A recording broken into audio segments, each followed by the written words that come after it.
beloved Boss Mike Cervera.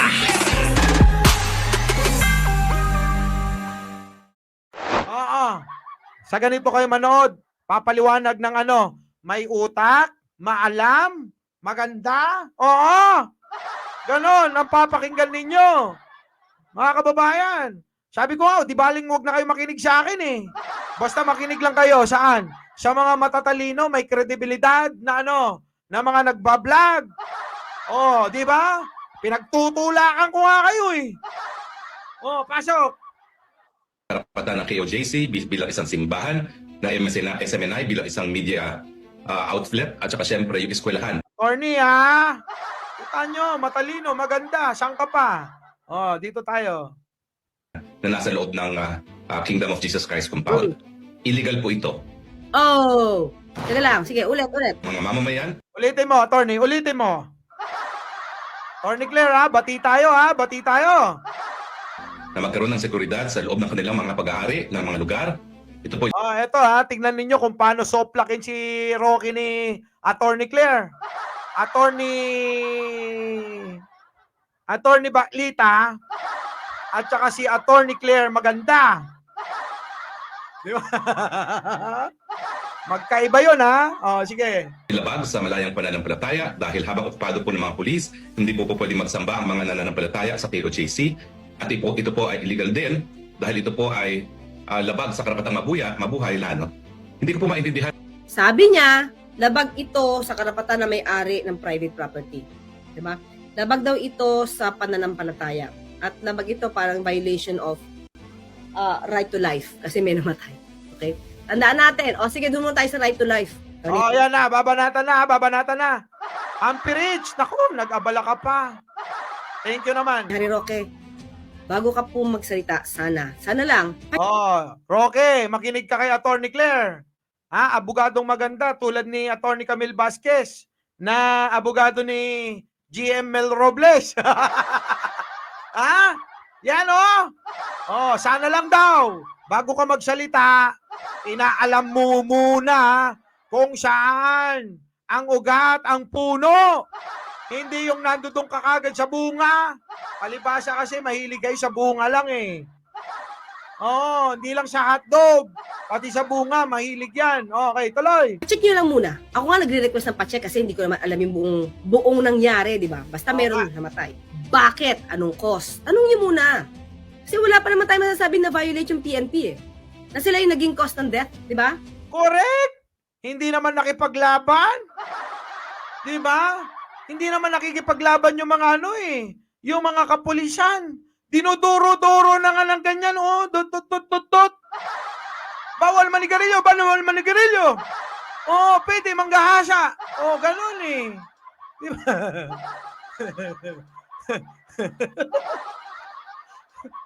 Sa Davao, ganun. Bawal manigarilyo. Galit na galit sila sa naninigarilyo eh. Siya nang gahasa, hindi nagagalit eh. Oh. At saka siyempre yung eskwelahan na nasa loob ng Kingdom of Jesus Christ compound. Illegal po ito. Oh! Teka lang, sige, ulit. Mga mamamayan na magkaroon ng seguridad sa loob ng kanilang mga pag-aari ng mga lugar. Ito po ay labag sa malayang pananampalataya dahil habang okupado po ng mga pulis, hindi po pwede magsamba ang mga nananampalataya sa KOJC. At ito po ay illegal din dahil ito po ay labag sa karapatang mabuhay lalo. Hindi ko po maintindihan. Sabi niya, labag ito sa karapatan na may-ari ng private property. Diba?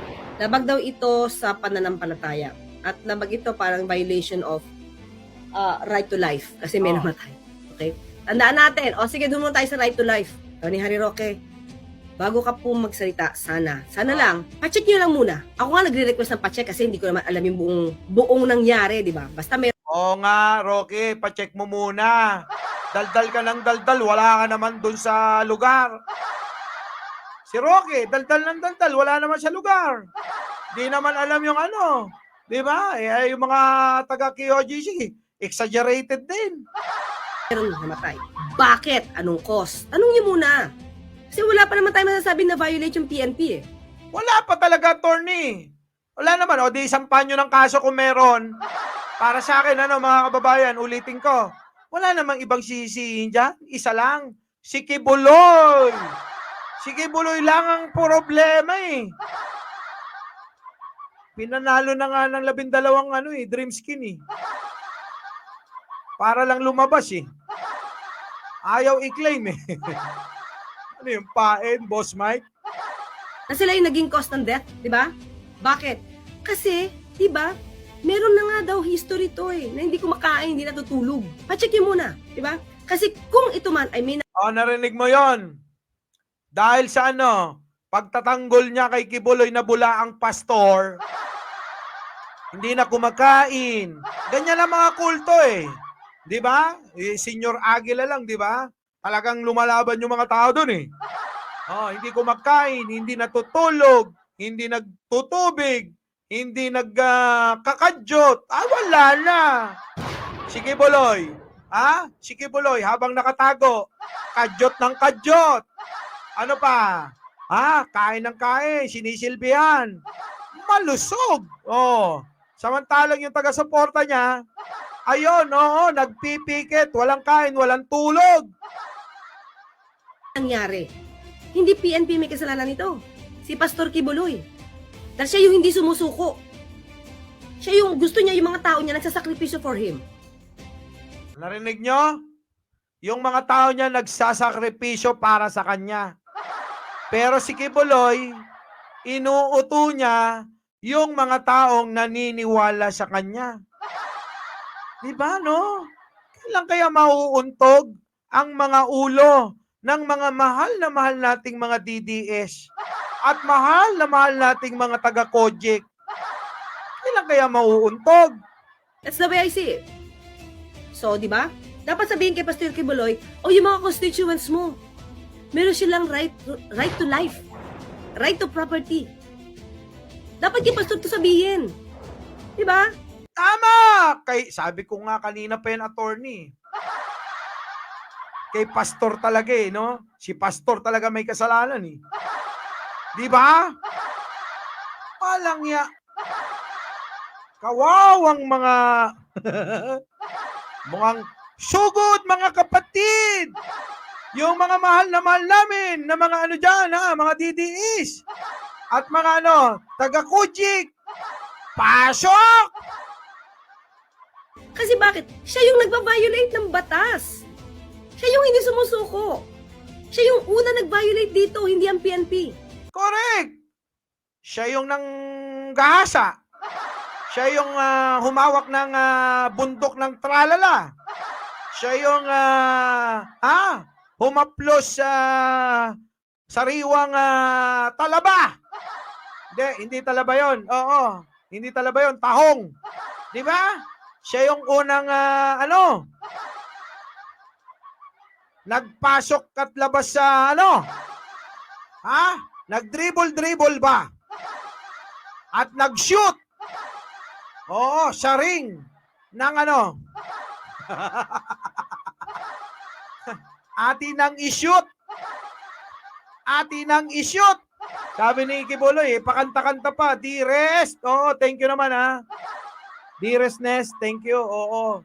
Shoutout sa inyong lahat. Naku, hindi ko na kayo na shoutout. Ati nang i-shoot. Ati nang i-shoot.